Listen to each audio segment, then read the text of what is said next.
When are you ready for a miracle? What do you have to do to receive a miracle? Hi, this is Salvacion Placer ang tuwako, or Doc Baby, or Simply Baby. And welcome once again to this Connecting the Dots channel, where I talk about stories, moments, insights, lessons, encounters that I call dots, and all these dots are connected to God. And if you are interested in dots like this, then please subscribe and ring the bell too, so that you will be notified of new videos coming up. Thank you! Today I will share with you 5 miracle stories. You are probably familiar with all of them, or maybe most of them. But this time I invite you to focus on these stories and discover what they have in common. Once you discover what is common to all of these miracles, then you will know what to do to receive a miracle. God always wants us to have miracles every day. But are we ready to receive them? Discover from these miracle stories. Okay? The first miracle story is from John 6, verses 1 to 12. And this is about the multiplication of the loaves story. I will not read about this anymore because you are so familiar with it. But I would just like to remind you that there is a boy who had 5 loaves of bread and 2 fishes, and he shared this with the others. And these 5 loaves and 2 fishes, Jesus performed a miracle through this. They were able to feed the thousands of people then, and they were still able to collect 12 baskets of leftover bread. The second miracle story is from Mark chapter 4, verses 35 to 41. This is about the calming of the storm. Jesus was with his disciples in a boat, and in the middle of the sea there was a storm, and the disciples were scared. So they woke up Jesus, and then rising up, Jesus rebuked the wind and ordered the sea to quiet now, be still. The wind dropped, and there was great calm. The next miracle story is from Luke chapter 8, verses 43 to 48.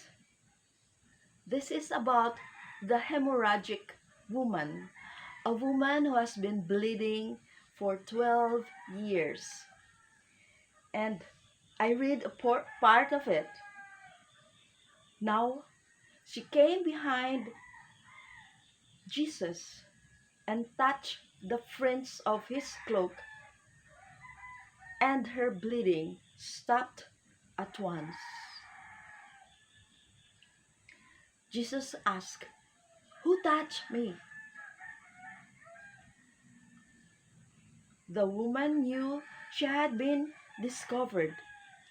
She came trembling and knelt before Jesus.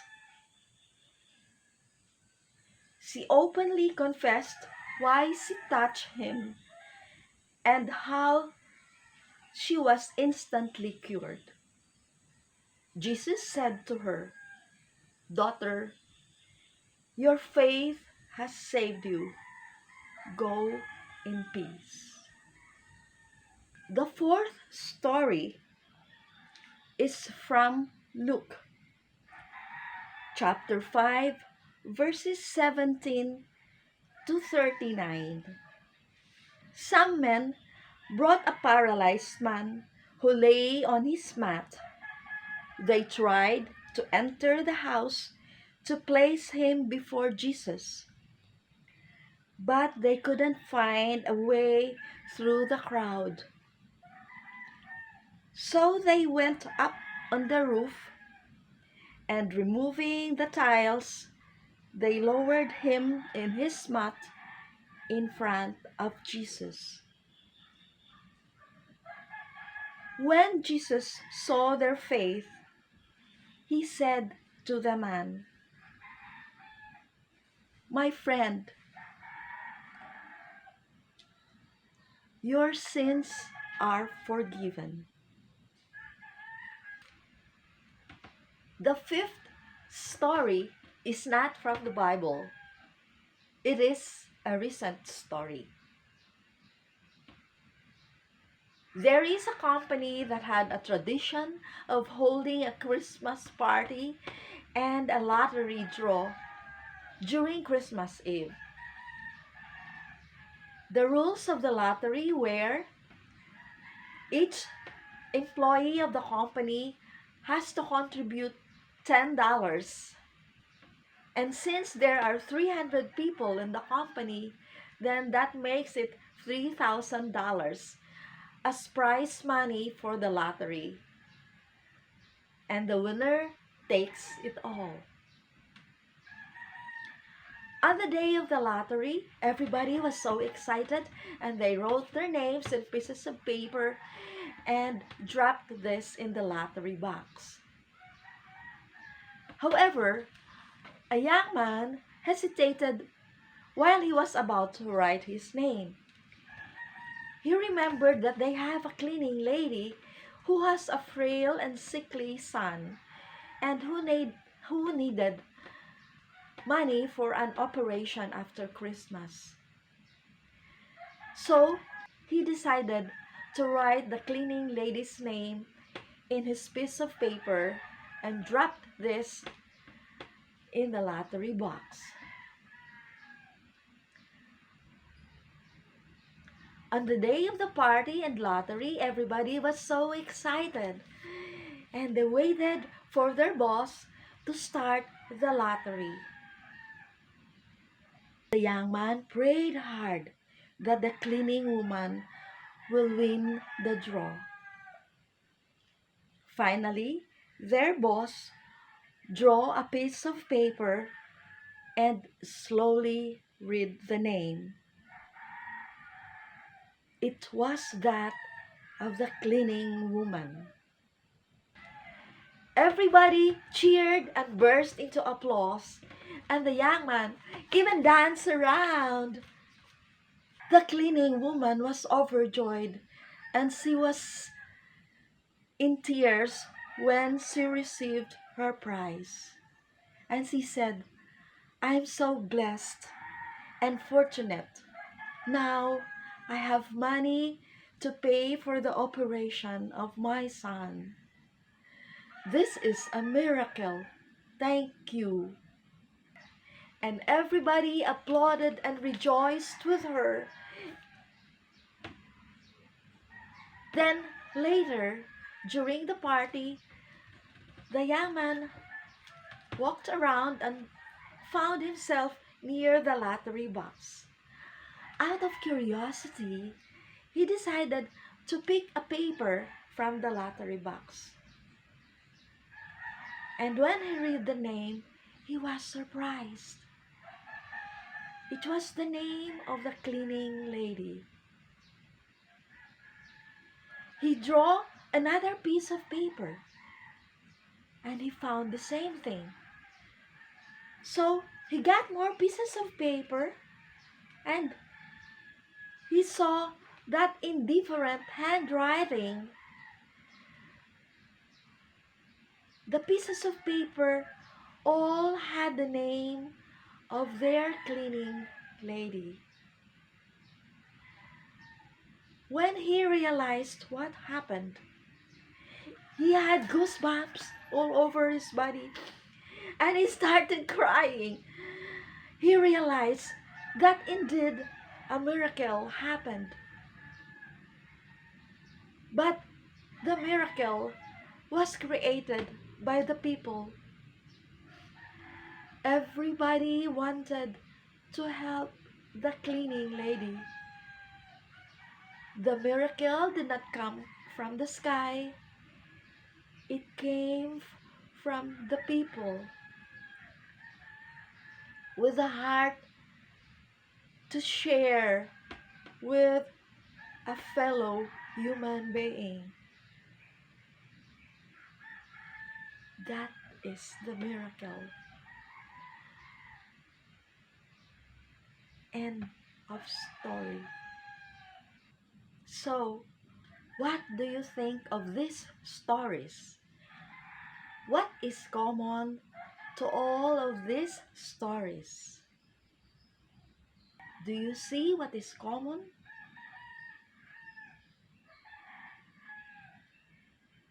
First, there is humility in all of these stories.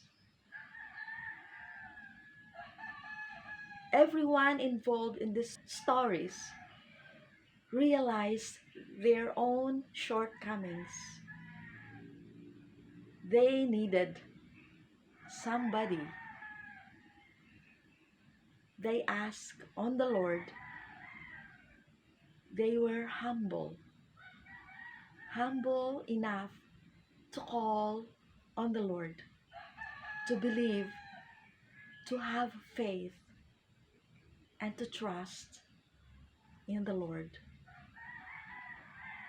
In all these stories, they did something. The first story about the multiplication of the loaves, the young boy shared his 5 loaves and 2 fishes. In the calming of the storm, the disciples woke up the Lord. In the bleeding woman, she touched the fringe of the cloak of Jesus. In the paralytic man, his friends brought him to Jesus. They did everything to bring him to Jesus. And in the cleaning woman, everyone decided to share with the cleaning woman. And so, the miracle is actually in us. We are ready for a miracle when we are humble, when we approach the Lord, and when we do something. We have to have these 3. We have to be humble. We have to have faith or trust in the Lord. We have to call on Him. And third, we have to do something. So, if we have these 3, then we are ready for our miracle. We will receive our miracle anytime now. We are the miracle. We participate in making miracles. Don't you agree? Thank you for staying with me. And if you like these stories, then please click like. And if you haven't subscribed yet, then please do subscribe and share this with your friends, we will have more stories and insights and moments like this. Thank you, and I'll see you next time. Bye.